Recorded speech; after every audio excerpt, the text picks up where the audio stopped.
شروع اللہ کے نام سے جو بڑا مہربان نہایت رحم والا ہے۔ شیخ تمیمی نے اپنی بیوی رحاب کو طلاق دے دی۔ طلاق کے بعد انہوں نے بیوی سے کہا تم اپنے گھر چلی جاؤ۔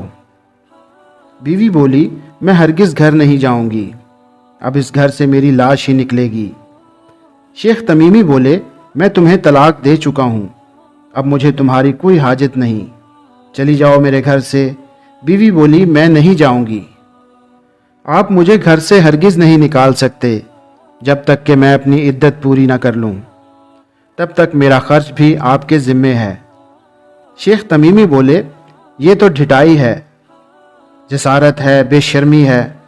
بیوی بولی آپ اللہ سے زیادہ ادب سکھانے والے تو نہیں ہیں، کیا آپ نے اللہ کا یہ فرمان نہیں پڑھا؟ اے نبی، اپنی امت سے کہو کہ جب تم اپنی بیویوں کو طلاق دینا چاہو تو ان کی عدت کے دنوں کے آغاز میں انہیں طلاق دو، اور عدت کا حساب رکھو، اور اللہ سے جو تمہارا پروردگار ہے ڈرتے رہو۔ نہ تم انہیں ان کے گھر سے نکالو اور نہ وہ خود نکلیں۔ ہاں یہ اور بات ہے کہ وہ کھلی برائی کر بیٹھیں، یہ اللہ کی مقرر کردہ حدیں ہیں، اور جو شخص اللہ کی حدوں سے آگے بڑھ جائے اس نے یقیناً اپنے اوپر ظلم کیا، اور تم نہیں جانتے شاید اس کے بعد اللہ تعالیٰ کوئی نئی بات پیدا کر دے۔ شیخ تمیمی نے غصے میں اپنا کپڑا جھاڑا اور بڑبڑاتے ہوئے گھر سے نکل گئے۔ اللہ کی قسم اس عورت نے تو عاجز کر کے رکھا ہے۔ بیوی بس مسکرا کر رہ گئی، کچھ نہیں بولی اور اپنا حوصلہ مضبوط رکھا۔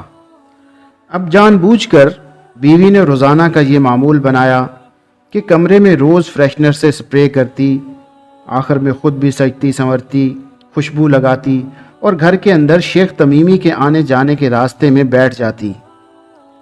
شیخ صاحب 5 دن سے زیادہ صبر نہ کر سکے اور پھر انہوں نے زبان سے نہیں بلکہ عملی طور پر بیوی سے رجوع کر لیا۔ ایک دن بیوی نے ناشتہ بنانے میں کچھ تاخیر کر دی۔ شیخ تمیمی نے غصے میں کہا یہ تمہاری طرف سے میرے حق میں کوتاہی ہے، یہ ایک مومن عورت کا سلوک نہیں ہے۔ بیوی بولی اپنے مومن بھائی کے کام کو 70 مرتبہ بھلائی پر محمول کرنا چاہیے۔ نیک گمان رکھنا انسان کی بہترین صفات میں سے ایک ہے۔ جو شخص لوگوں کے ساتھ اچھا گمان رکھتا ہے وہ ان کی محبت حاصل کرتا ہے۔ شیخ تمیمی بولے یہ سب کہہ دینے سے تمہارا جرم کم نہیں ہو جائے گا، کیا تم یہ چاہتی ہو کہ میں بغیر ناشتہ کیے گھر سے چلا جاؤں؟ بیوی بولی حقیقی مومن کی ایک صفت یہ بھی ہوتی ہے کہ اللہ تعالیٰ نے اس کی قسمت میں جو لکھا ہے اس پر قناعت کرے، اگرچہ تھوڑا ہی ہو۔ رسول اللہ صلی اللہ علیہ وآلہ وسلم فرماتے ہیں وہ شخص کامیاب ہو گیا جو اسلام لایا، اسے اس کی ضرورت کے بقدر روزی دی گئی، اور اللہ نے اسے جو کچھ دیا اس پر قناعت کی بھی توفیق دی۔ شیخ تمیمی بولے اب تو میں ہرگز کچھ نہیں کھاؤں گا۔ بیوی بولی افسوس کہ آپ نے ان باتوں سے کوئی سبق حاصل نہیں کیا۔ شیخ تمیمی نے بیوی کی بات پر دھیان بھی نہیں دیا اور غصے میں گھر سے نکل گئے۔ گھر لوٹنے کے بعد بھی انہوں نے بیوی سے کوئی بات چیت نہیں کی۔ رات میں انہوں نے بیوی کو بستر پر تنہا چھوڑ دیا اور خود بستر کے نیچے سوتے رہے۔ شیخ صاحب کا یہی حال رہا یہاں تک کہ 10 دن اور 10 راتیں گزر گئیں۔ دن میں بیوی کھانا وغیرہ تیار کرتی اور سارے کام معمول کے مطابق کرتی۔ رات میں بیوی اپنا اوپر کا لباس اتار دیتی، میک اپ کرتی، خوشبو لگاتی اور بستر پر برہنہ حالت میں لیٹ جاتی۔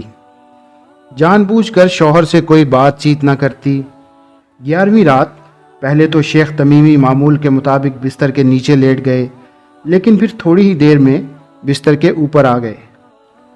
بیوی ہنسنے لگی اور بولی آپ کیوں آئے ہیں؟ شیخ بولے میں پلٹ کر واپس آ گیا ہوں۔ بیوی بولی لوگ پلٹتے ہیں تو اوپر سے نیچے جاتے ہیں، نیچے سے اوپر نہیں آتے۔ شیخ نے مسکراتے ہوئے کہا بستر پر جو مقناطیس ہے اس میں زمین کی کشش ثقل سے زیادہ قوت ہے۔ پھر شیخ نے مسرت آمیز لہجے میں کہا رحاب، اگر دنیا کی ساری عورتیں تمہاری طرح ہو جائیں تو کوئی مرد اپنی بیوی کو کبھی طلاق نہ دے اور گھروں کے سارے مسائل ختم ہو جائیں۔ اللہ کے رسول صلی اللہ علیہ وآلہ وسلم نے سچ فرمایا، جو عورت اپنے شوہر کی بدسلوکی پر صبر کرتی ہے اللہ اسے آسیہ بنت مزاحم کے جیسا اجر دیتا ہے۔ اے رحاب، تم اللہ کی اطاعت کے کاموں میں میری بہترین مددگار ہو۔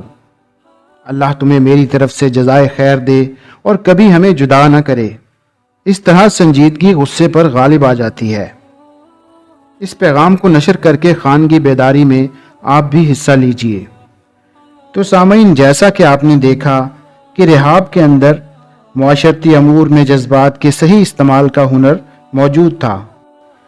سامعین، کیا آپ جانتے ہیں کہ ہر عورت کے اندر ایک رحاب موجود ہوتی ہے؟ ہر وہ عورت جو اپنے رب سے مناجات کرے، اس حقیر دنیا کی بجائے جنت کے حصول کے لیے تگ و دو کرے، وہ رحاب ہے۔ اللہ ہم سب کو جہنم کی آگ سے نجات دے، آمین ثم آمین۔ تو سامعین، جیسا کہ آپ نے دیکھا کہ یہ کہانی بہت دلچسپ ہے، میں آپ سے امید کرتا ہوں کہ آپ اپنے دوستوں، اپنے عزیز و اقارب اور اپنے رشتہ داروں کے ساتھ اس کہانی کو شیئر کریں گے، کیونکہ اس میں دونوں فریقین کے لیے عبرت بھی ہے اور سبق بھی۔